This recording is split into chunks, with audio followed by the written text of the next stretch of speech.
Hey everybody, we are going to be jumping into some smaller topics and questions that we kind of consider FAQ. So today's episode, we're going to be talking about bilateral versus unilateral training, which we hear a lot in the performance side. So we hope that you enjoy this smaller conversation, still about 20 minutes, but focused in on that specific topic.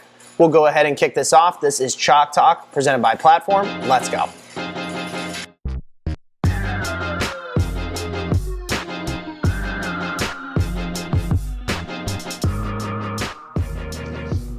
All right, so today's discussion is about bilateral versus unilateral. There's obviously a lot of different people on Twitter and the social media channels that we often see people kind of having a debate or a discussion around pros, cons, and everything else like that. But before we even talk about one or the other, I think it's best to define both of them, what bilateral means and what unilateral means, and what we kind of are talking about in the context of training. Yep, and it is a pretty simple definition that you can think about when thinking about the debate between bilateral and unilateral training, exercise, movement, etc. And it is very simply unilateral meaning single limb, bilateral meaning two. So a bilateral squat would be your conventional air squat or back squat, where a single leg squat would be a split squat. You could probably think of things like lunges, etc. to be similar. You know, if you want to go upper body, the barbell bench, push-up, or a single arm press overhead, a single arm press like a single arm dumbbell bench. So two limb versus single limb is really the bilateral, unilateral split. Yep, and that's a pretty easy definition for us to all understand. And often it comes up probably in more of like the squatting stuff and like the difference between, like you mentioned, like a squat versus a lunge, or like a barbell back squat versus like a Bulgarian split squat, thinking bilateral versus that unilateral. So maybe you can summarize it for us a little bit. What is like team bilateral versus team unilateral in terms of understanding like why someone would make the case saying, you know, this is great to do and this is why it should be part of your program or exercise? Yeah, and I think it's worth mentioning that the bilateral unilateral debate is very prominent in, call it, athletic performance and performance training, maybe more so than generalized fitness, although it exists there as well. And it really does kind of split. There's people that believe that bilateral is king, and generally speaking, the people that believe that bilateral is the be all end all maybe fall into the camp of the kind of the three movement group, which is your back squat, your bench press, and your deadlift. That's all you need to do. That's all you need to do in terms of creating and generating strength and power. And look, there are a lot of pros to bilateral training. Theoretically, you can load up a bilateral movement far greater than you can load up any unilateral movement, and that makes a lot of sense, right? A Bulgarian split squat or split squat is obviously never going to have the same amount of weight involved as something like a back squat. And if you think about that in the most superficial sense, you can see that theoretically you might be able to generate far greater forces, create and incite greater adaptations with strength and power because you're moving against greater resistance. There's also something called reciprocal inhibition, which means if you are using both limbs, there is less stability required of those limbs. What I mean by that is if you are using like a split squat, the whole leg is driving the movement, but also required to stabilize yourself, and the weight. So if you're doing something like a split squat, all of the muscles of your legs are turned on, which actually inhibits to some degree the prime movers, whereas something like a back squat, you are actually going to kind of maybe more focus what muscles are being used to generate the movement because of that reciprocal inhibition. It's the same reason that on a stretch, if you hinge forward to do your simple toe touch stretch, if you flex the toes towards your body, you're turning off the back side of your body by turning on the front side. A little bit more complicated and not necessarily a huge component of the conversation, but it is worth mentioning. I think also what's worth noting is that when you're training bilaterally, you have equal work on both legs. And what I mean by that is if you are working unilaterally, you have to do one leg. and then the other. And you are not only going to take more time to do that, but obviously your central nervous system is going to be fatigued after your first set. So your second set isn't necessarily done at a fresh state. So, attacking a set of 5 back squats, you're going to get equal work on both legs. Whereas if you do 5 on one, 5 on the other, it's not exactly the same per se. There is also a decent amount of data that suggests that bilateral training actually has greater adaptations for change of direction, some strength and some power metrics, although to be fair, there's a lot of data that suggests positive trends in one direction or the other. So it's worth taking with a grain of salt that, any one study or group of studies says that bilateral training might create a greater, power effect relative to unilateral, when in, other studies might say the opposite. So worth mentioning. There are, though, people that will kind of say that there are cons to bilateral training, and I think even those that do bilateral training would agree to them. And one of those being that your core is going to fail first. So I'm thinking things like your deadlift and your back squat. You are able to load that up to a great degree, but that means that your body is being used to support very, very high loads, in which probably your core is going to fail first, because it is the weaker link of the two. Maybe between your legs and your core, what's going to fail first on a really heavy back squat? Probably the core, not your legs. So to some degree, you are limited because you are not actually using the full ability of your legs, because they are held back. Despite being able to load it up, you're actually held back by how much you can support with the core of your body. Gotcha. I think maybe the others are really, more in the team unilateral pros, but I think also worth noting is that, really, to some degree, when it comes to semantics or the conversation or the debate, the pro-bilateral unfortunately often turns into you only need to do these 3 things or these 4 movements to ever get strong or powerful or prepare for sport. And that's a con against it, is maybe that train of thought. Right. So, and I think sometimes that's where we get caught one or the other. So before we kind of put them together or maybe separate them, let's get into that team unilateral a little bit. You kind of touched on some of the parts as to why or why not people like it. That's hard about this conversation. The nature of the debate, right. As they kind of go back and forth. But obviously now let's go into some of the stuff that people make the case for. And I think this is more of the people show the visuals of look at this unilateral movement and why it's good for you. So what are some of those kind of debates or cases made for that group? Yeah, in the last 10 years, the rise of unilateral training for athletic performance has been meteoric to some degree, and it is important, right? Unilateral training is important, but we've had this kind of moment in which a lot of people will hitch their wagon to the saying that, we don't want to create better weightlifters or power lifters. We want to create better athletes, and athletics is played on one leg and then a laundry list of other reasons.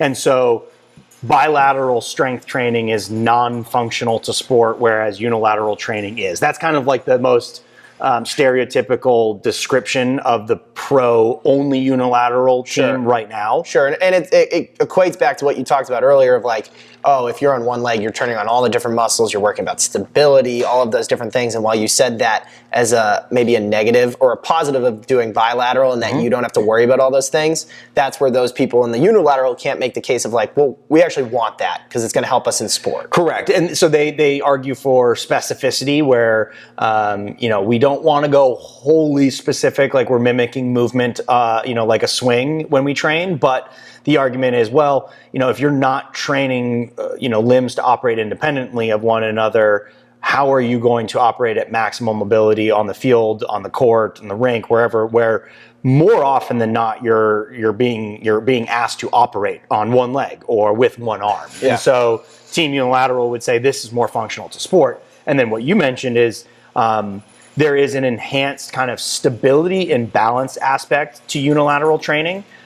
Because you're operating on one leg, it's more difficult. We know that if you're asked to do a single leg squat versus a bilateral, air squat, it's harder, and it's harder because of balance, single leg strength, single leg stability. And so it is obviously something that we want to focus on because it's something that we're asked to do in performance or life, et cetera. So you want to make sure that you utilize that type of training because it is so specific to the way we move. It's also something that is very important to do to at least work against muscular imbalance. What I mean by that is if you, let's say, strict press a barbell overhead, you know what your capability is. The funny thing is, I think all of us have experienced this, is if you take a single dumbbell or any instrument and do the same strict press with one arm at a time, you will notice that one arm is stronger or weaker than the other. Mostly just because we have dominant limbs because we're not all ambidextrous, right? So you spend all of your life doing things with one arm, one leg, whatever. And so I go to do my right arm strict press, it's strong. My left, wildly weaker. Like noticeably so, like same weight held in each arm, and I'm struggling to hit the same reps on my left arm. That imbalance is important because it is where you could find yourself in a precarious position on the field or in training while bilateral training. Sure. So I think maybe too that in my way I'm looking at that is like, well, if I'm only ever doing bilateral training, I'm always kind of maybe, without knowing it, able to make some like corrections and compensations. Whereas if I use a unilateral approach, I can actually maybe start to work towards striking a better balance. Now, obviously, it will be hard to do because you said we're always doing things on one side or the other. Yeah, theoretically, you can make yourself completely symmetrical in your ability. Sure. I don't think that that's a real outcome, but at least it's theoretically you're going to work towards that. Yeah, for sure. And then I think similarly to what we said with balance and stability, as much as that is like a benefit, you're also never going to be able to load up, like let's say a rear foot elevated split squat, the Bulgarian. You're never going to be able to load that movement up to a degree in which your core is what's going to turn off or fail first. And so theoretically, again, you are actually going to hit the point of where your legs are reaching their maximum ability. So this is where we say, okay, well, bilateral, you can load up more, but unilateral, we're loading to a point where only the muscles, the movement in question is being challenged at its extreme or highest capacity. So, the argument is kind of, which of those two things do you believe necessarily is where you gain the greatest stimulus? Sure. And then one real quick fun fact about unilateral training that's worth noting is that if you do work on, let's say, the right side of your body only, your left side will actually receive and adapt to that stimulus. And it's why unilateral training is used so ubiquitously in rehab, because your body actually will kind of adapt to the stimulus on both sides of the body, lesser to the side that's not being used, but you can actually engender some sort of response on your left side by training your right. So to think that unilateral is like, well, I'm only going to be working this side. Well, it's not necessarily true. You're actually going to see a result on both sides. Just a cool little fun fact. It's unique to think you could never bench with your left arm and only do single arm bench on your right, and you're actually going to create some growth, strength gain, etc. in your left side at the same time. Yeah, that is interesting and a fun fact. So I think we've already kind of gone a lot into it. I'm going to push us to probably start to think about what makes the most sense in like the application of everything, or is there still more in unilateral that you want to cover? Well, I think there's one thing that acts as a good bridge between the two, which is there's a phenomenon called the bilateral deficit, and it fuels a lot of the pro-unilateral camp, and they've done a lot of studies, and a number of them have shown that there is the potential for this outcome in which, let's say you can squat 400 pounds. Theoretically, each leg is using 200 pounds worth of force to help that movement up. That's your max. But it's funny, they've found that if you find the single leg variations of those movements and load them up to find your max, they're more often than not higher than 200. So there is this idea that we are limiting ourselves by only going bilateral because we're actually not reaching our maximum ability on individual legs or limbs. Now, to be fair, there are also studies that show that that's not always true. It's also not true for trained individuals. So if you train a lot with bilateral, sometimes you actually outdistance that bilateral deficit. So does it exist? Does it not exist? I think more important to know is they have different outcomes. So bilateral and unilateral, I don't think need to be one or the other. I think it's important to understand that they have maybe two maybe not very different, but different approaches and outcomes. And thus, as we'll kind of summarize, it's important to do both. And I think most people, you'll have extremes that say it's one or the other. And this is the only way to do it, and this is the only way to do it. Most coaches, and I do mean most, would agree that if you want to get the most out of training, you should train bilaterally and unilaterally within your program. It doesn't have to be one or the other. Right, because I think as you've talked about throughout, and that's where we've been set up to kind of finish here, is that there are some things that you can only do, whether it be certain loading or certain activation or deactivation of muscles, unilaterally and bilaterally. And if you only did one or the other, you would be losing out on certain things. And by being able to, like you said, kind of mix both in, you're gaining all of those different benefits, if you will. It's hard to argue removing any one of those pieces from the entire puzzle when there is just evidence upon evidence that, let's say, unilateral training is going to improve X, Y, and Z. Bilateral training is going to improve A, B, and C. Okay, well, why not use both then? And find ways to maximize the benefits from each. Use the unilateral to maximize balance, and I mean balance both in the literal sense, but also restoring and correcting imbalances between limbs to prevent injury. To be a bit more specific to sport, to operate on one leg independently. Maybe you use your bilateral movement to develop competency in your movement, because by the way, it's a lot easier to teach somebody to squat with two legs than it is with one, right? There are people that start unilateral and progress to bilateral. The people that start the bilateral and progress to unilateral. I fall in that second camp, but I think it's important to note that many people will progress through the range of both. And it would be hard pressed to say you should only do one or the other. And that's why when I program, we'll have elements of both in every single workout, in every single movement pattern throughout a training cycle, program, career, because I think it's important to expose people to the full breadth of movement potential. Anytime you avoid something, I find to be I'm wary of that. Even if you say, well, this is just the be all end all. Well, there are other things you can do. And if you're not doing them, what are you missing? And where is that going to show itself down the road on the field of competition, in your life, or anything of that matter. So again, I think it's really just about using both wisely. You should be performing both unilateral and bilateral training to have a well-rounded training program. I think just structuring your exercises appropriately. The way we do it is we begin with bilateral movements because you're going to work more musculature all at once. We generally have a core bilateral movement to start, and then we supplement with accessory, although that makes it sound like it's secondary, but it's not secondary, it's just in the order of operations. Progress to unilateral training, where you're going to work out imbalances, isolate specific body parts during movement patterns. And that's not to say you don't switch those things, where you have single leg squats as maybe your core lift of the day. That's totally cool. That's totally fine. A lot of people do it and it's very successful.